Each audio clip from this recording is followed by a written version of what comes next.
주의전에 올라오신 여러분을 주님의 이름으로 환영하고 축복을 드립니다. 팔복의 말씀의 핵심적인 내용은 하나님 나라입니다.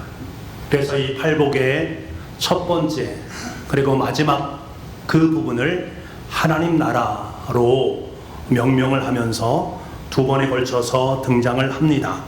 첫 번째 복인 심령이 가난한 자는 복이 있나니 천국이 그들의 것임이요. 그리고 팔복의 마지막 여덟 번째 복에도 이 하나님 나라가 등장하는데요. 의를 위하여 박해를 받는 자는 복이 있나니 천국이 그들의 것임이요. 주님께서 팔복의 말씀을 하신 궁극적인 이유는 바로 하나님 나라에 있습니다. 다시 말하면 팔복 말씀을 통해서 하나님 나라의 자녀들의 삶이, 하나님 나라의 백성의 삶의 본질 그리고 속성이 어떠한가를 분명하게 말씀을 하십니다. 그리고 그 본질과 속성에 따라서 우리가 팔복의 삶을 살아가고 있는가 하는 것을 우리에게 일깨워 주십니다. 팔복의 말씀은 이러이러하게 살면 복을 받는다 라는 말씀을 우리에게 하시고자 하는 것이 아닙니다. 이미 우리는 하나님의 복을 받은 사람들입니다. 복을 받은 하나님의 백성들은 이런 사람들이다. 우리의 정체성은 이런 사람들이다 라는 것을 분명히 말씀하는 것이 팔복의 내용입니다. 그렇기 때문에 이 팔복은 모든 진실한 성도들을 대상으로 하고 있습니다. 진실한 성도의 삶을 살아가는 모든 사람에게는 이 팔복이 드러나게 되어 있습니다. 팔복 전체는 단계를 가집니다. 어느 순간에 다른 곳에서 한 곳으로 점프하는 것이 아닙니다. 가난함과 애통함과 온유함을 거쳐서 의에 대한 목마름으로 나아가게 됩니다. 팔복은 하나의 띠처럼 서로 긴밀하게 연관되어져 있습니다. 오늘 우리가 함께 나눌 온유한 성품은 인간이 본래적으로 태어날 때부터 가지고 나온 성품이 아닙니다. 예수 그리스도로 말미암아 하나님의 백성된 존재들이 가질 수 있는 특별한 성품입니다. 심령이 가난한 성품, 애통한 성품을 소유한 성도는 온유한 성품으로 나아가게 됩니다. 그런데 요즘 사람들은 이 온유에 대한 것들을 오해하는 경우들이 있습니다. 온유하다라고 말을 하면 연약하다라고 여기는 분들이 많이 계십니다. 힘을 중시하는 현대인들에게는 잘 어울리지 않는 단어가 연약하다, 온유하다라는 말입니다. 강한 사람들은 왠지 자기의 목소리를 내고 존경을 받는 것처럼 느껴집니다. 반면에 연약하고 온유한 사람들은 무시를 당하고 경멸을 당하는 것처럼 느껴집니다. 그렇기 때문에 현대인들에게 있어서 연약하다, 온유하다라는 이 말은 매력적인 말로 다가오지 않습니다. 우리 시대만 그러한가? 예수님 당시에도 마찬가지였습니다. 예수님은 온유하시고 연약한 분이었습니다. 그러니까 힘이 있는 사람들에 의해서 예수님을 볼 때는 그는 연약하고 온유하기 때문에 매력이 없는 사람으로 여김을 받았고 무시를 당하게 된 것입니다. 원래 헬라어로 온유란 말은 플라우테스라는 말을 사용합니다. 원래는 예수님 당시에 이 말은 세 가지 의미로 사용이 되었습니다. 먼저는 어떤 환자가 고열이 있을 때에 그것을 의사가 약을 처방해 주어서 그 고열을 낮추지 않습니까? 그때 썼던 말이 플라우스, 온유하다라는 말을 사용을 했습니다. 열을 다스렸다라는 의미를 갖습니다. 두 번째로는 뜨거운 태양볕 아래에서 땀을 뻘뻘 흘리는 사람에게 시원한 바람이 스쳐 지나갑니다. 그 바람에 의해서 뜨거운 열기가 사그러들게 되어집니다.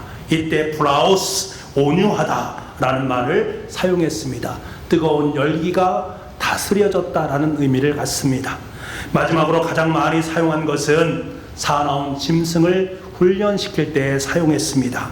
야생의 거친 성품을 짐승이 가지고 있는 그 성품을 조련사가 잘 훈련해서 온유한 성품으로 만들었을 때에 그때의 프라우스, 온유해졌다라는 말을 사용하는 것입니다. 당시에 사용했던 이 세 가지 용례들은 한마디로 말을 하면 자신을 통제하는 힘이다라고 말을 할 수가 있습니다. 힘이 통제되어져서 열이 다스려지고 열기가 다스려지고 거친 야생의 성품이 다스려지게 되는 것입니다. 그래서 그 힘은 내 자신을 위해서 사용되는 것이 아니라 주인을 위해서 유용되게 사용되어집니다. 그때의 프라우테스, 온유라는 말을 사용합니다. 그래서 이 말은 원래 온유란 말 자체로만 쓰인 것이 아니라 당시에 겸손이란 말과 동의어로 사용되는 모습을 보게 됩니다.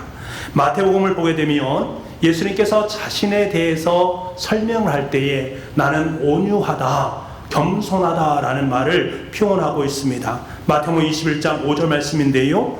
그 말을 보면 시온의 딸에게 이르기를 내 왕이 내게 임하나니 그는, 여기서 말하는 그는 예수님을 말합니다. 예수님은 겸손하여, 이 말 자체가 온유하여 라는 말입니다. 나귀 곧 멍에 매는 짐승의 새끼를 탔도다. 여러분, 예수님께서 예루살렘에 입성하실 때에 힘있게 입성하신 것이 아니라 나귀 새끼를 타면서 입성을 하셨습니다. 하나님의 아들이시고 만군의 왕이신 주님께서 그가 가진 권세, 그가 가진 힘, 그가 가진 능력을 다 사용한 것이 아니라 모든 것을 제어하셨습니다.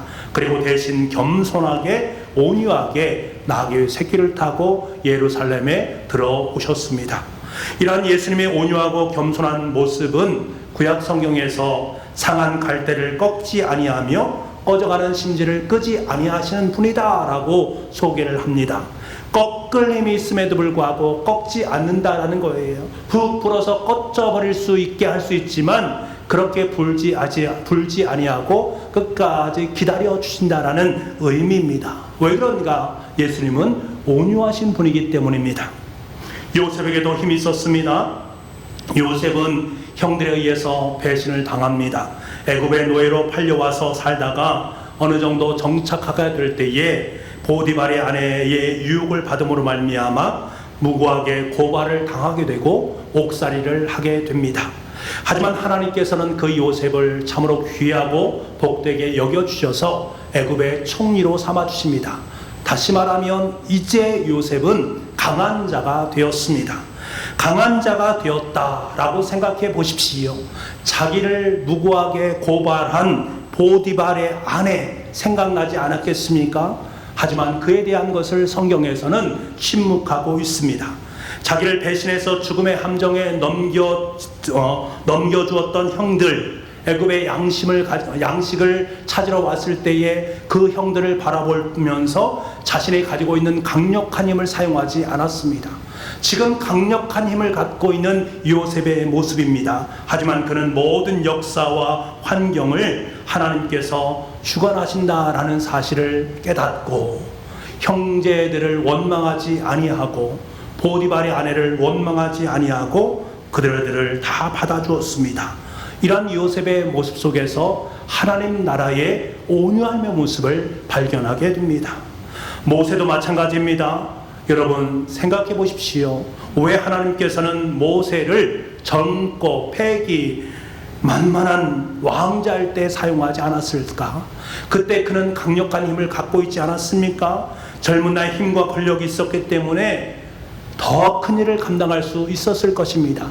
그럼에도 불구하고 하나님께서는 그를 사용하지 않았습니다. 당시에 가장 강력한 제국이었던 애국 제국, 그 제국에서 용병술을 배웠고 덕목들을 배웠고 지도자로서의 모든 것들을 다 갖춘 사람입니다. 강력한 힘을 갖고 있습니다. 하지만 하나님께서는 그를 사용하지 않으셨습니다. 왜 사용하지 않으셨을까? 그에게 한 가지 부족한 것이 있으니 바로 온유함이었습니다. 그래서 하나님께서는 광야 40년 동안 그 온유함을 기르기 위해서 그를 광야에 집어넣으신 것입니다. 야생같이 자기 자신을 위해서 살았던 그의 모습을 변화시켜서 하나님의 사람으로 순종하기 원하시는 그 하나님의 품성을 갖게 된 그 삶으로 변화시키는 하나님의 손길이 모세의 삶 속에 있었던 것이지요. 모세 당시에 이스라엘 백성들은 하나님을 배신하고 우상을 섬겼습니다. 하나님께서는 그 모습을 보시면서 진노하십니다. 그리고 그들을 멸망시키기로 결정을 하십니다. 이 말씀을 들은 모세는 하나님 앞에 나아가서 무릎을 꿇지 않습니까? 그러면서 하나님 앞에 탄식하면서 기도합니다. 하나님, 이 백성들은 나의 백성이 아니라 하나님의 백성 아니겠습니까? 하나님께서 이를 용서해 주셔야 되지 않습니까? 아버지 하나님, 제 이름을 생명책에 제하여 주시옵소서. 대신 이 백성을 살려 주옵소서. 여러분 보십시오. 젊은 패기의 모세는 이러한 기도를 하나님 앞에 드리지 못했습니다. 하지만 이제 모세는 온유한 사람이 되어짐으로 말미암아 민족을 긍휼히 여기고 가슴으로 끌어안고 기도하는 온유의 지도자가 되었습니다. 하나님께서는 이러한 모세의 모습을 너무나도 귀하게 보시고 친히 뭐라고 말씀하십니까? 민수기 12장 3절 말씀에 이 사람 모세는 온유함이 지면의 모든 사람들보다 더하더라 라고 말씀하고 계십니다. 베드로 전서를 보면 누구보다도 온유하신 예수님의 모습을 우리에게 말씀해 주시는데, 그 말씀이 베드로전서 2장 21절부터 24절까지의 말씀입니다. 이 말씀을 제가 세 번역으로 여러분께 읽어 드리겠습니다. 바로 이것을 위하여 여러분은 부르심을 받았습니다. 그리스도께서는 여러분을 위하여 고난을 당하심으로써 여러분이 자기의 발자취를 따르게 하시려고 여러분에게 본을 남겨 놓으셨습니다. 그는 죄를 지으신 일이 없고 그의 입에서는 아무런 거짓도 찾아볼 수 없었습니다. 그는 모욕을 당하였으나 모욕으로 갚지 않으시고 고난을 당하셨으나 위협하지 않으시고 정의롭게 심판하시는 이에게 다 맡기셨습니다. 그는 우리의 죄를 자기의 몸에 몸소 지시고 나무에 달리셨습니다. 그것은 우리가 죄에는 죽고 의에는 살게 하시려는 것이었습니다. 그가 매를 맞아 상함으로 여러분이 나음을 얻었습니다. 아멘. 예수님께서 십자가상에서 죽으실 때에 죽지 않을 수 있었습니다.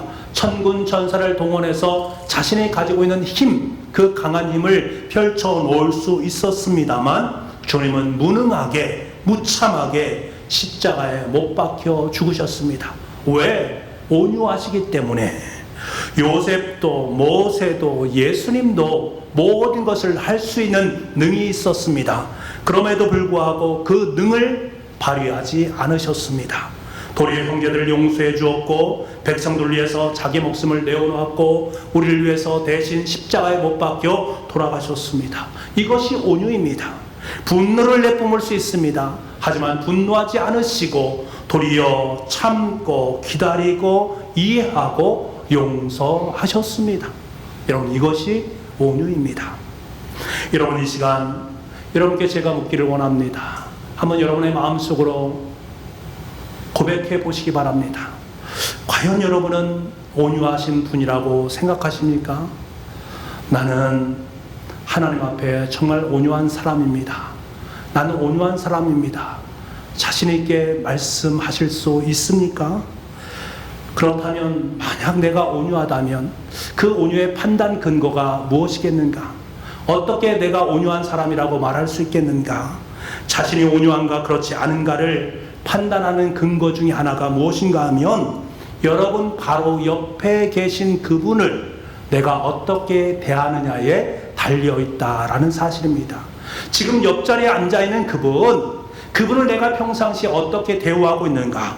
특별히 자신을 비난하고 대적하고 모함하는 사람들에 대해서 그 마음가짐과 태도를 보게 되면 그 사람이 온유한 사람이구나, 그렇지 않은 하구나 라는 것을 금방 알 수가 있습니다. 아까도 말씀드렸지만 모세는 지면에서 이 땅에서 온유함이 가장 승했던 사람이었다라고 하나님께서 친히 말씀해 주셨습니다. 모세는 어떤 사람이었습니까? 애굽 밑에서 400년 동안 노예살이를 하던 사람들의 민족의 지도자로 우뚝 선 사람입니다. 그는 하나님의 대리자로 아무도 도전할 수 없는 절대적인 권력을 갖고 있던 사람입니다. 그런 그에게 형인 아론과 누나인 미리암이 결탁을 해서 백성들에게 충동질을 하지 않습니까? 아니, 어찌 민족의 지도자가 이방 여인과 결혼을 해서 결혼 생활을 할 수 있겠는가? 그렇게 충동질하면서 비난을 쏟아 놓습니다. 계속해서 그들은 모세만 지도자인가? 하나님께서도 우리를 만나주셨고 하나님께서 우리에게 말씀해 주지 않았는가? 모세 혼자서 모든 권력을 행사하는 것 부당한 것이 아닌가? 라면서 백성들을 선동하고 백성들을 꾀었습니다. 이런 모세 입장에서 보면 얼마나 화가 날립니까? 그것도 형제들이 그러한 일을 하고 있으니 더욱더 괘씸할 일입니다. 그에겐 힘이 있습니다. 능력이 있습니다. 강한 것이 있습니다. 그래서 그의 형제들을 증치할 수 있었습니다. 복수를 할 수 있는 충분한 힘을 소유하고 있습니다. 그런데 여러분 성경을 보십시오. 모세는 어떠합니까? 그는 잠잠했습니다. 한마디도 대꾸하지 않았습니다. 화도 내지 않았습니다. 하나님께서 자신에게 주어진 역할에 충실하면서 오직 기도할 뿐이었습니다. 만약 저와 여러분이 나를 모욕하고 비방하는 상대방 앞에서 모세와 같은 행동을 취하는 사람이 계시다면 그분은 정말로 온유한 성품을 소유한 분이십니다. 과연 여러분은 어떠하십니까? 정말 온유한 성품을 품고 계십니까? 어느 날 한 왕이 산책을 나가서 꽃과 나무들을 보는데 그들이 말라가고 죽어가 놓이는 그 모습을 안타깝게 봅니다. 그래서 나무들에게 그 이유를 물어봅니다. 떡갈나무에게 먼저 물어봅니다. 떡갈나무는 뭐라고 말하는가? 자신이 소나무처럼 키가 크게 자랄 수 없기 때문에 죽어간다 라고 말합니다. 그리고 난 다음에 소나무에게 다시금 물어봅니다. 소나무는 말합니다. 자신은 포도나무처럼 열매가 맺지 않아서 이렇게 죽어가고 있다라고 말합니다. 이번엔 포도나무에게 물어봅니다. 포도나무는 말합니다. 나는 장미처럼 아름다운 꽃을 피우지 못해서 이렇게 죽어가고 있습니다. 근데 옆에서 볼 때에 그 옆에서 하나의 들꽃을 발견하게 되는데 그 들꽃이 싱싱하게 꽃을 피우면서 잘 자라는 모습을 봅니다. 그래서 왕은 그에게 묻습니다. 너는 어째서 그렇게 싱싱하게 잘 자라고 있느냐? 그때 그는 이렇게 말합니다. 왕이 저에게 편안하게 잘 자라라 라고 말씀해 주셨기 때문에 왕의 품 안에서 살기 때문에 이렇게 편안하게 잘 자라고 있습니다 라고 대답을 합니다. 사랑하는 여러분, 우리는 남과 비교하면서 하나님께서 우리의 삶 속에 원래 주신 온유함의 성품을 상실할 때가 많이 있습니다. 자신을 비난하고 대적하거나 모함하는 사람을 만날 때에 자신의 온유를 상실함으로 말미암아 때로는 분노를 드러낼 수도 있고 때로는 뒤에서 험담을 할 수도 있습니다. 그러한 모습으로 우리는 사람들을 대할 때가 있습니다. 이런 사람들의 특징을 보게 되면 자존감이 굉장히 낮다라는 것입니다. 열등감에 사로잡혀 있는 모습들을 보게 됩니다. 자존감과 열등감에 사로잡혀 있으니까 다른 사람을 볼 수가 없는 것입니다. 남에 대해서 넉넉한 마음을 품을 수가 없습니다. 그래서 남을 이해하지도 못하고 화를 내고 자신만을 위해서 이기적인 모습으로 살아갈 수밖에 없는 것이지요. 그래서 여러분, 열등감이나 우월감, 이 자존감에 빠져있는 사람들은 대단히 조심을 해야 됩니다. 이 사람들의 삶 속에는 온유함의 마음을 찾아보기 어렵기 때문에 그렇습니다. 온유한 사람은 모든 열등감과 우월감에서 해방되어야만 합니다. 그 누구도 자기와 비교하지 않고 교만하지도 절망하지도 않는 온유한 사람이 되어야 됩니다. 여러분, 온유한 사람은 자신의 연민에 사로잡히지도 않습니다. 인정받고 칭찬을 받기 위해서 하나님의 일을 하지 않습니다. 다른 사람이 어떤 오해나 무시나 경멸의 말을 한다 할지라도 별로 관심을 기울이지 않습니다. 아무리 옆에서 자기 자신에 대해서 미운 감정을 가지고 얘기하고 여러 가지 말로 자신을 폄훼한다 할지라도 요동하지 않습니다. 그는 오직 모든 것을 하나님 손에 의탁하고 감사한 마음을 품을 뿐입니다. 바라는 저와 여러분이 바로 이러한 온유의 성도로 아름답게 설 수 있기를 간절히 소망합니다. 주님께서 이러한 온유한 자에게 복이 있다라고 말씀하십니다. 5절 말씀에 우리 함께 이 말씀을 읽어보겠습니다. 같이 읽겠습니다. 시작. 온유한 자는 복이 있나니 그들의 땅을 기업으로 받을 것이며. 얼마나 귀한 말씀인지 모르겠습니다. 우리는 이 말씀을 머릿속에 여러분의 가슴판에 새길 수 있기를 원합니다. 한번 보지 않고 한번 외워보도록 하겠습니다. 온유한 자는 복이 있나니 그들이 땅을 기업으로 받을 것이며. 여러분 똑똑하시니까 다 외울 줄 믿습니다. 같이 한번 외워보도록 하겠습니다. 시작. 온유한 자는 복이 있나니 그들이 땅을 기업으로 받을 것이며. 이 말씀이 여러분의 인생의 말씀이 되기를 간절히 소망합니다. 하나님께서 온유한 자에게 복을 주시는데 땅을 기업으로 받을 복을 허락해 주시겠다. 여러분, 땅을 기업으로 받는다라는 이 말이 얼마나 복된 말씀입니까? 우리가 이 말씀을 보면서 하나님께 우리에게 땅을 많이 주시겠구나, 이런 말이 아니라는 것을 우리는 금방 알게 됩니다.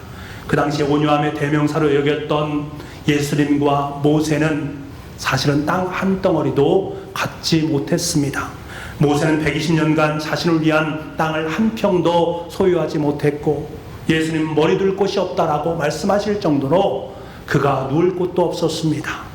그런데 이런 예수님께서 온유한 자가 땅을 기업으로 받게 될 것이다 라고 선포해 주셨으니, 이 말씀은 대단히 이율배반적인 말씀이다 라고 할 수가 있습니다. 그렇다면 이 말의 뜻은 무엇이겠습니까? 여러분 생각해 보십시오. 세상은요, 연약해 보이고 온유해 보이는 사람들을 이용하려고 합니다. 그들이 가진 것을 갈취를 해서 내가 더 많은 땅을 얻고자 살아가는 사람들이 많이 있습니다. 어떻게 해서든지 상대방이 가지고 있는 땅을 자기의 땅으로 만들기 위해서 투쟁적으로 살아가는 세상의 모습을 보게 됩니다. 그래서 많은 땅을 소유했을 때에 그 사람은 나는 땅을 많이 가지고 있다, 나는 부함을 가지고 있다, 나는 성공했다라고 자신의 어깨를 으쓱하고 있는 모습들을 보게 됩니다. 요즘 대단히 문제가 되는 것이 무엇입니까? 부동산 문제, 얼마나 문제가 됩니까? 근데 우리가 그 부동산 문제의 이면을 들여다보게 되면 그 속에 인간의 욕망이 담겨져 있음을 우리는 보게 됩니다. 어떻게 하면 내 땅을 한 평이라도 더 많이 가질까? 그것이 그 속에 담겨져 있는 인간의 함정 아니겠습니까? 하지만 여러분 보십시오. 성경의 논리는 이렇게 말씀한 적이 전혀 없다라는 사실입니다. 도리어 이렇게 연약하고 온유한 사람들이 땅을 기업으로 받게 될 것이다라고 선포하고 계십니다. 여러분, 이것이 얼마나 진실된 말씀인가? 힘이 세고 능력 있는 사람들이 모든 것을 차지할 것처럼 보이지만 하나님은 아니다라고 말씀하십니다. 도리어 그 사람들이 가질 그것을 너희들이 차지하게 될 것이다 라고 말씀해 주고 계십니다. 시편 37편에서 보면 시인은 악과 불의를 행하는 사람들을 보면서 그들이 땅을 많이 차지하고 죽을 때까지 잘 사는 모습을 바라보면서 탄식을 하게 됩니다. 하나님 앞에 탄식하면서 말하지 않습니까? 하나님, 어찌해서 악인들이 형통한 것입니까? 하마터면 실족해서 넘어질 것 같습니다 라고 말합니다. 그때 하나님께서는 그의 눈을 활짝 열게 만들어 주시면서 이렇게 말씀해 주십니다. 시편 37편 7절부터 11절까지의 말씀입니다. 제가 여러분께 이 말씀을 읽어드리겠습니다. 여호와 앞에 잠잠하고 참고 기다리라. 자기 길이 형통하며 악한 꾀를 이루는 자 때문에 불평하지 말지어다. 분을 그치고 노를 버리며 불평하지 말라. 오히려 악을 만들 뿐이라. 진실로 악을 행하는 자들은 끊어질 것이나 여호와를 소망하는 자들은 땅을 차지하리로다. 잠시 후에는 악인들이 없어지리니 내가 그곳을 자세히 살필지라도 없으리로다. 그러나 온유한 자들은 땅을 차지하며 풍성한 화평으로 즐거워하리로다. 아멘. 여러분, 하나님의 말씀은 틀림이 없습니다. 악인은 잠시 형통해서 모든 땅을 다 차지할 것처럼 보이지만 하나님께서는 그것을 곧 소멸시키시고 대신 의인이 그 땅을 차지할 수 있도록 만들어 주시겠다라고 말씀하시고 약속하시는 이 말씀이 진리의 말씀인 줄 믿습니다. 온유한 자는 복이 있나니 땅을 기업으로 받을 것이다. 받는다라는 이 말은 원래 헬라어로 보게 되면 상속을 받는다. 온유하면 반드시 하나님께서 이 세상을 얻을 하늘의 권세의 권리를 우리의 삶 속에 허락해 주신다. 이미 허락해 주셨다, 약속해 주시는 주님의 음성입니다. 이것은 제가 한 말이 아니라 성령 하나님을 통해서 예수님에게 그리고 우리에게 들려주시는 주님의 음성인 줄 믿습니다. 여러분, 땅을 목표로 살면 남는 것은 문제뿐입니다. 내가 죽고 나서도 후유증만 남게 되어 있습니다. 저는 상갓집에 많이 가보았습니다. 그곳에 가면 형제들끼리 다투는 모습들을 많이 봅니다. 그 다투는 모습 왜 다투는가? 다른 것 때문에 다투는 것이 아니라 땅 때문에, 돈 때문에, 물질 때문에, 부모님께서 남겨주신 유산 때문에 다투는 모습을 보게 됩니다. 그들의 다투는 모습을 보면서 부모님에 대한 생각은 없습니다. 어떻게 하면 땅덩어리 하나를 더 얻을 것인가에 관심이 더욱더 많이 있습니다. 그래서 서로 싸우는 것이지요. 얼마나 어이없는 것입니까? 부모님이 주신 그것은 분명한 삶의 의미와 가치가 있을 것인데 그것을 저버리고 있는 자녀들의 모습, 과연 그것이 땅을 차지한 것입니까? 하지만 여러분, 온유한 사람은 살면서 내가 세상을 떠난 뒤에도 세상 사람들에게, 나에게 남겨진 사람들에게 세상을 안겨줄 수 있습니다. 죽음이라고 다 같은 죽음이 아닙니다. 살아있을 때 화려하게 보이지만 죽고 난 이후에 세상 사람들의 조롱거리가 되고 비참한 죽음을 맞이하는 분들을 보지 않습니까? 세상에서는 참 볼품없어 보이는데 죽은 뒤에는 더 가치 있고 더 존귀함을 받는 죽음의 모습이 있지 않습니까? 여러분, 온유하면 처음에는 손해를 보는 것 같습니다. 온유하면 경쟁에서 지는 것 같습니다. 하지만 주님은 말씀하십니다. 결국은 땅을 얻게 될 것이다. 온유한 아내는 사랑하는 남편을 땅으로 얻게 됩니다. 온유한 남편은 아내를 땅으로 얻게 됩니다. 온유한 부모님은 온유한 자녀들을 땅으로 얻게 됩니다. 가족들이 온유하면 그 가정은 행복이라는 것을 땅으로 얻게 됩니다. 교회가 행복하면, 교우들이 온유하면 그 교회는 하나님 나라라는 귀한 땅을 얻게 되는 것입니다. 내가 온유하면 하나님께서는 여러분의 삶의 자리 속에 하늘의 땅을 안겨주십니다. 여러분, 주위를 둘러보십시오. 내 주위에 주신 하나님의 땅덩어리가 얼마나 크고 놀라운지를 여러분 발견하게 될 것입니다. 사랑하는 부부가정 여러분, 여러분 헐뜯고 험담하고 비난하는 분들이 계십니까? 여러분 어렵게 하고 힘들게 하는 그 누군가가 보이십니까? 온유하신 예수님을 바라보시기 바랍니다. 온유한 사람은 좋고 싫음으로 사람을 가리지 않습니다. 모두 받아들이고 앉습니다. 강은 작은 물줄기 하나도 거부하지 아니하고 깊고 넓은 바다로 그들을 이끌고 갑니다. 강 속에서 오염됐다, 부패됐다 이렇게 말을 하지 않습니다.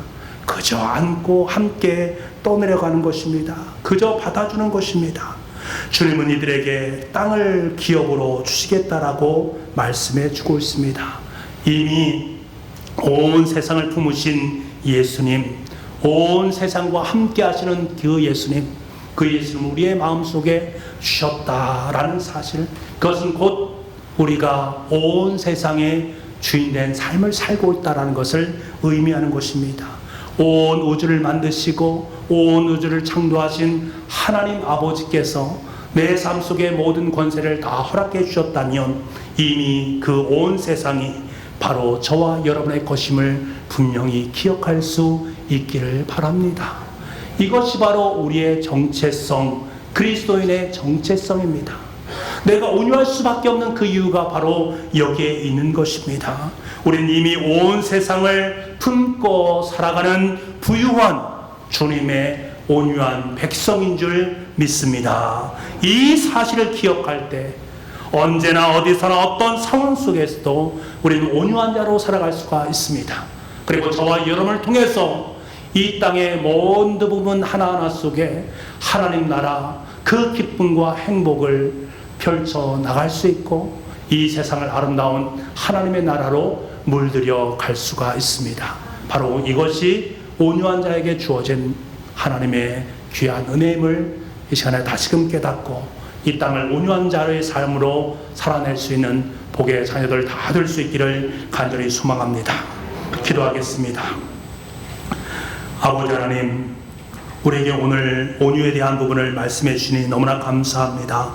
내가 가지고 있는 나의 힘이 아니라 하나님께서 주신 그 힘으로 모든 사역들을 감당할 수 있게 도와주시고 그 힘으로 이 땅을 아름답게 하나님 나라로 변화시켜 나갈 수 있는 모든 주님의 백성들 다 될 수 있도록 주님 도와주옵소서. 모든 말씀을 예수님의 이름으로 기도하옵나이다.